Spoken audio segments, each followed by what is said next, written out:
Rendez-vous, une nouvelle de Guy de Maupassant. Son chapeau sur la tête, son manteau sur le dos, un voile noir sur le nez, un autre dans sa poche, dont elle doublerait le premier quand elle serait montée dans le fiacre coupable. Elle battait du bout de son ombrelle la pointe de sa bottine et demeurait assise dans sa chambre, ne pouvant se décider à sortir pour aller à ce rendez-vous. Combien de fois, pourtant, depuis 2 ans, elle s'était habillée ainsi, pendant les heures de bourse de son mari, un agent de change très mondain, pour rejoindre dans son logis de garçon le beau vicomte de Martelet, son amant. La pendule derrière son dos battait les secondes vivement.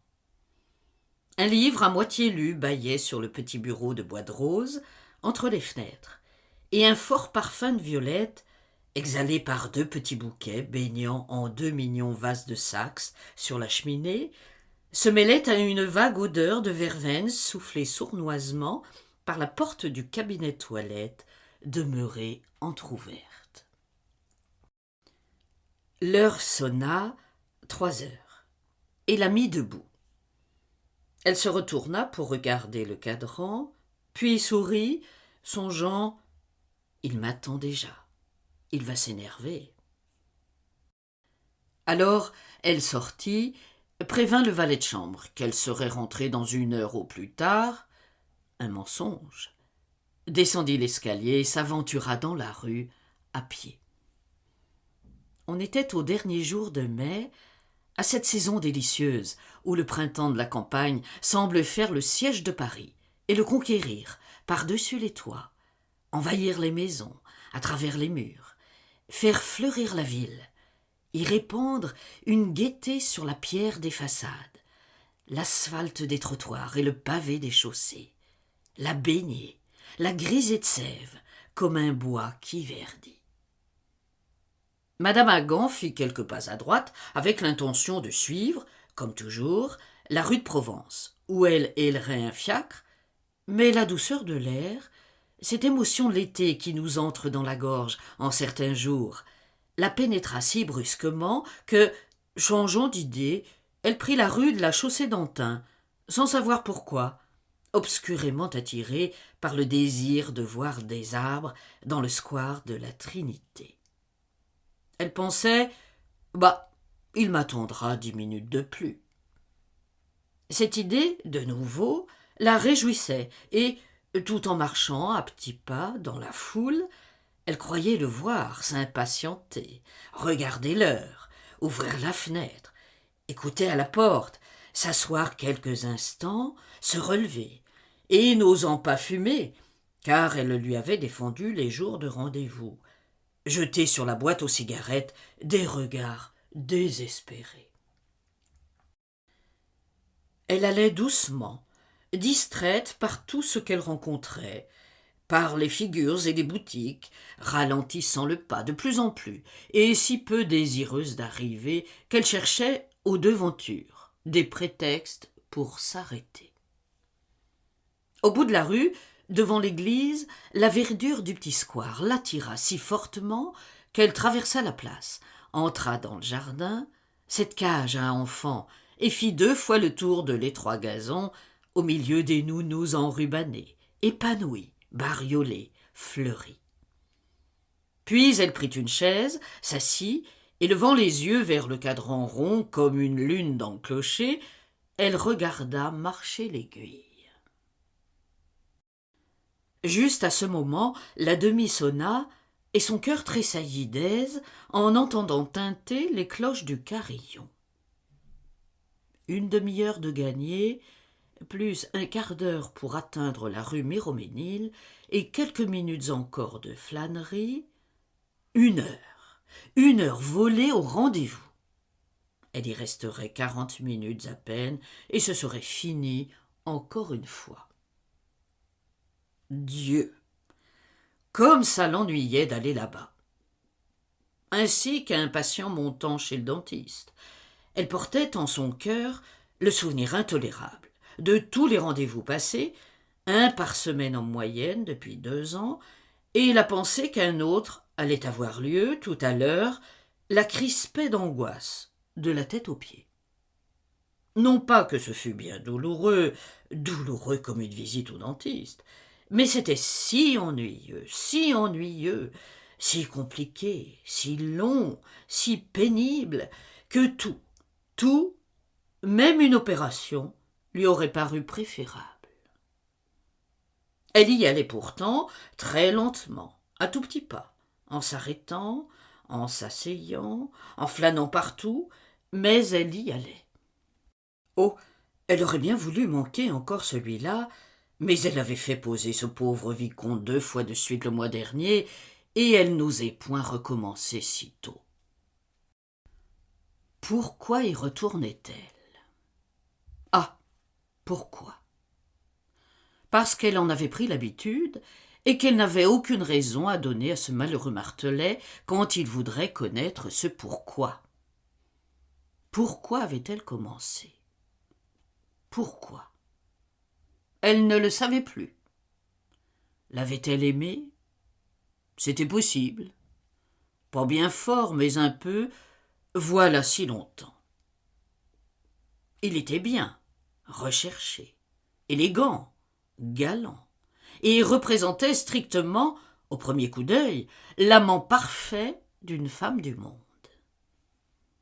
La cour avait duré 3 mois, temps normal, lutte honorable, résistance suffisante, puis elle avait consenti, avec quelle émotion, quelle crispation, quelle peur horrible et charmante à ce premier rendez-vous, suivi de tant d'autres dans ce petit entresol de garçons, rue de Miroménil.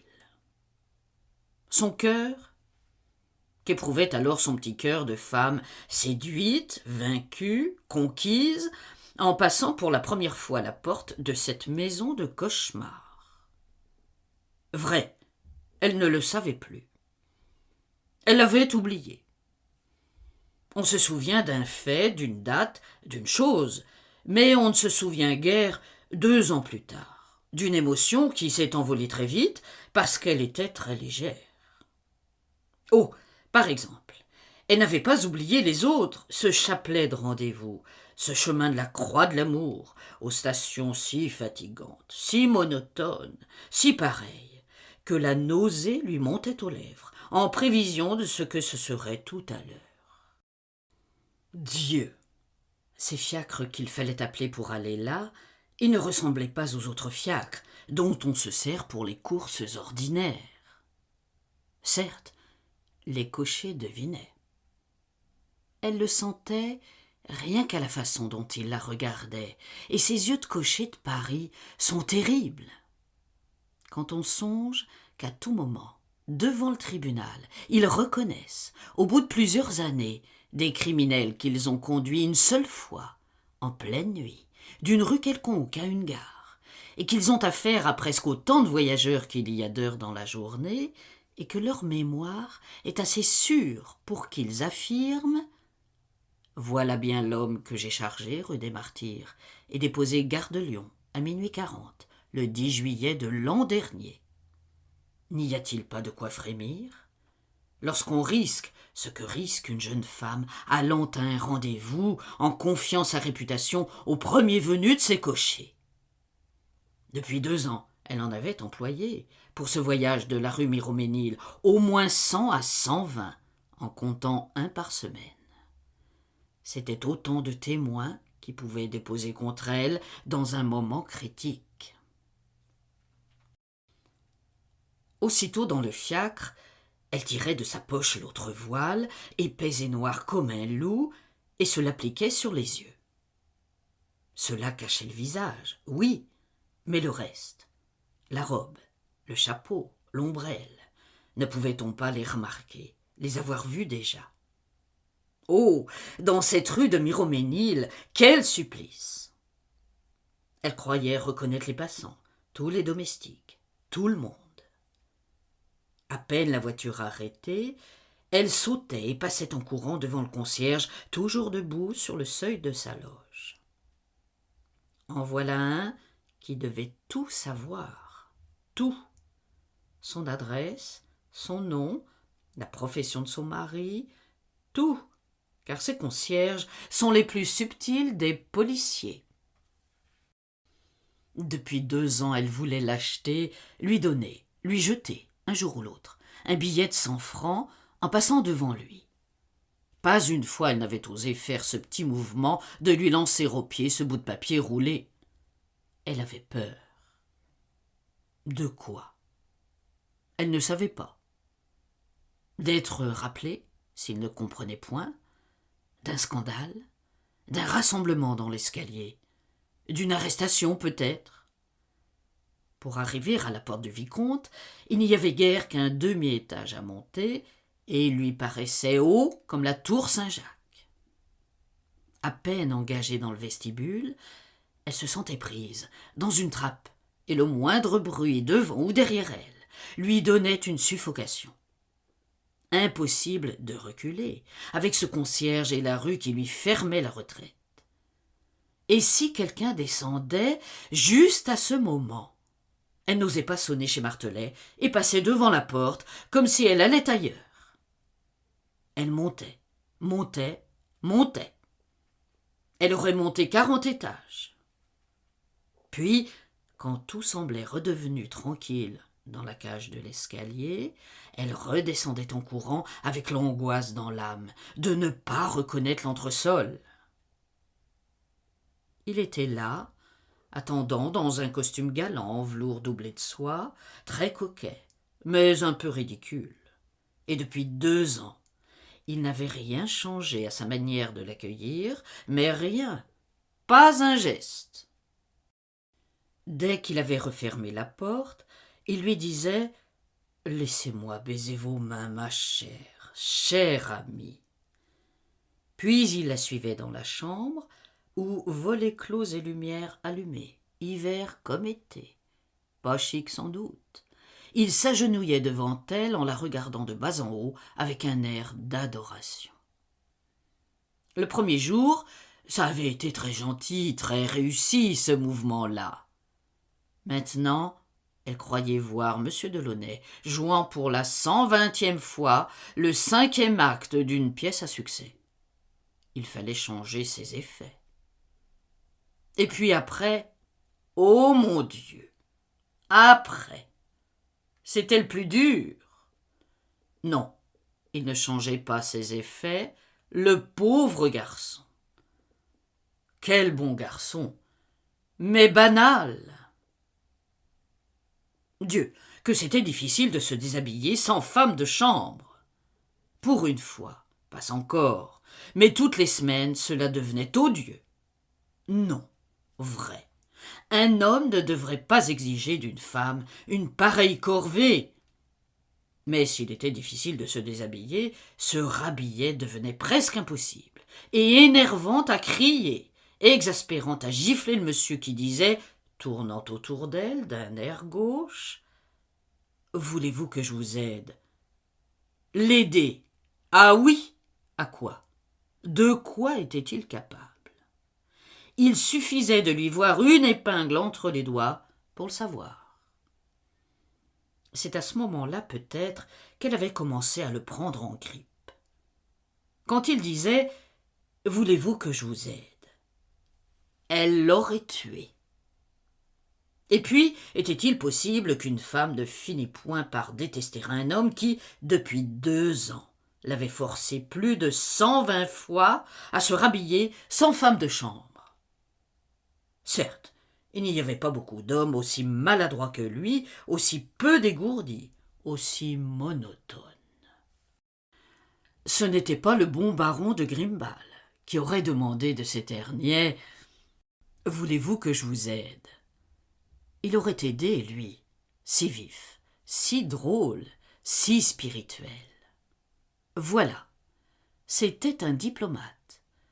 Il avait couru le monde, rôdé partout, déshabillé et rhabillé sans doute des femmes vêtues suivant toutes les modes de la terre. Celui-là. L'horloge de l'église sonna les 3/4.